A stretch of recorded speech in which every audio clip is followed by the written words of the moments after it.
go? I can have a little silence, please, because this is the lower, Declaration of Independence so in Congress, July the 4th. floor is a fan. Hey, all right, quiet down now. In July 4, 1776, a unanimous declaration of the 13 United States of America.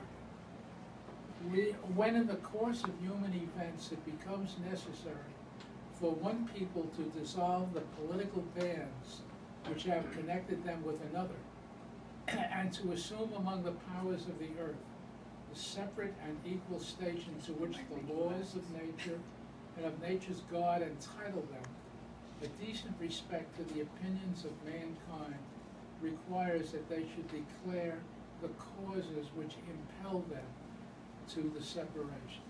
We hold these truths to be self-evident, that all men are created equal, that they are endowed by their Creator with certain unalienable rights, and among these are life, liberty, and the pursuit of happiness. That to secure these rights, governments are instituted among men, deriving their just powers from the consent of the government.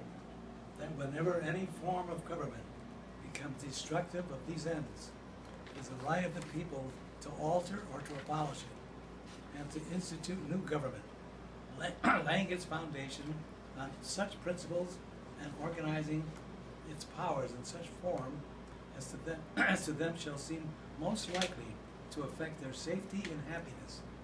Prudence, indeed, will dictate that governments long established should not be changed for light and transient causes, and accordingly all experience hath shown that mankind are more disposed to suffer while evils are sufferable than to right themselves by abolishing the forms to which they are accustomed.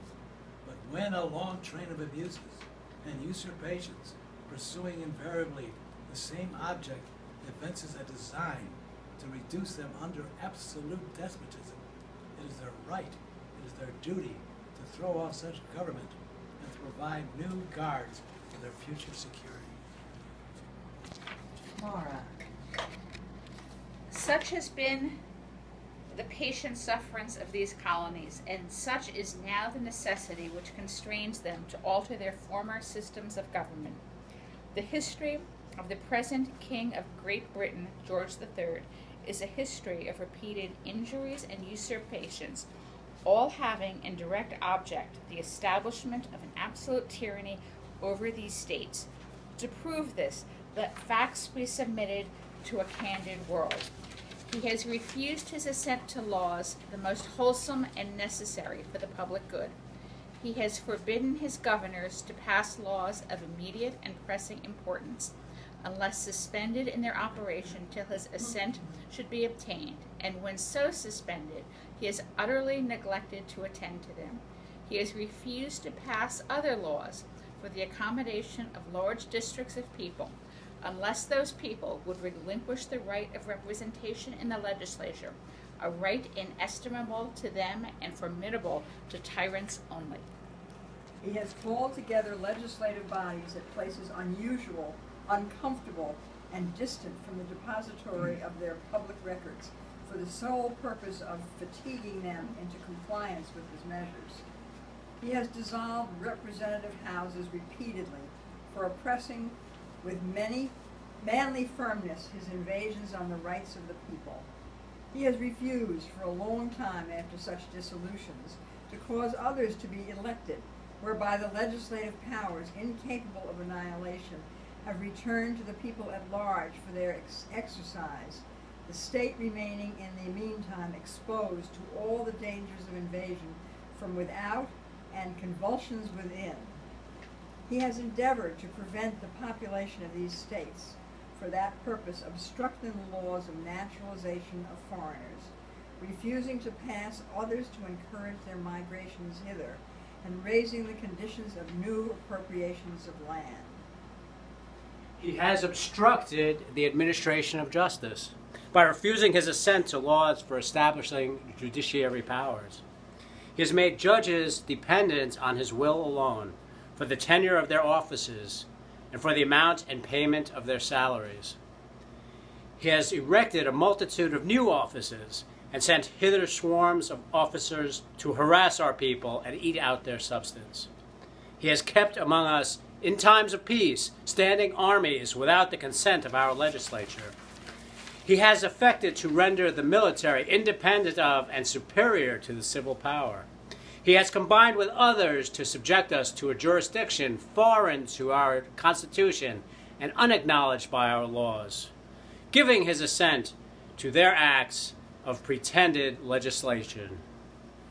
For quartering large bodies of armed troops among us, for protecting them by a mock trial from punishment for any murders which they should commit on the inhabitants of these states, for cutting off our trade with all parts of the world, for imposing taxes on us without our consent, for depriving us, in many cases, of the benefits of trial by jury, for transporting us beyond seas to be tried for pretended offenses, for abolishing the free system of English laws in a neighboring province, establishing therein an arbitrary government and enlarging its boundaries, so as to render it at once an example and fit instrument for introducing the same absolute rule into these colonies, for taking away our charters, abolishing our most valuable laws, and altering fundamentally the forms of our governments, for suspending our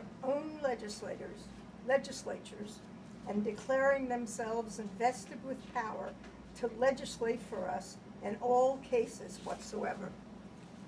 He has abdicated government here by declaring us out of his protection and waging war against us.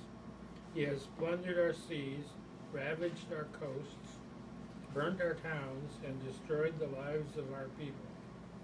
He is at this time transporting large armies of foreign mercenaries to complete the works of death, desolation, and tyranny, already begun with circumstances of cruelty and perfidy scarcely paralleled in the most barbarous ages, and totally unworthy the head of a civilized nation.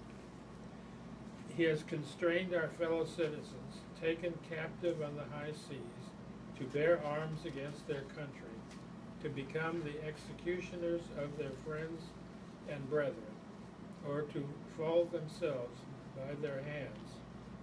He has excited domestic insurrections among us, and has endeavored to bring on the inhabitants of our frontiers the merciless Indian savages, whose known rule of warfare is an indistinguished destruction of all ages, sexes, and conditions.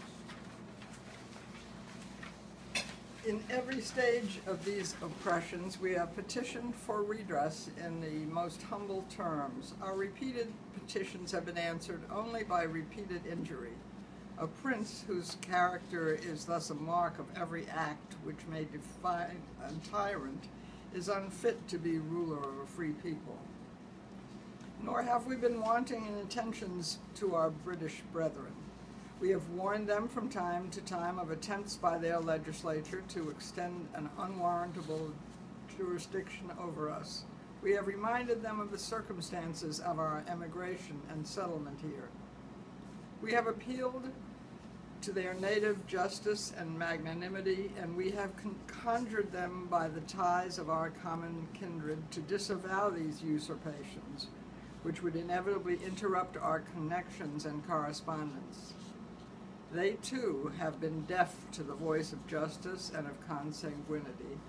We must, therefore, acquiesce in the necessity which denounces our separation and hold them, as we hold the rest of mankind, enemies in war, in peace friends. We, therefore, the representatives of the United States of America, in General Congress assembled, appealing to the Supreme Judge of the world for the rectitude of our intentions, do in the name and by the authority of the good people of these colonies solemnly publish and declare that these united colonies are, and of right ought to be free and independent states, that they are absolved from all allegiance to the British Crown, and that all political connections between them and the state of Great Britain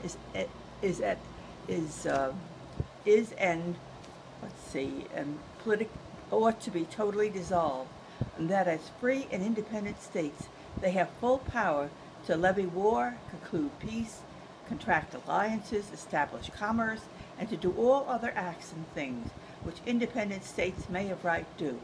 And for the support of this declaration, with a firm reliance on the protection of divine providence, we mutually pledge to each other our lives, our fortunes, and our sacred honor. Okay. All right. Thank you, ladies and gentlemen. All in favor, say aye.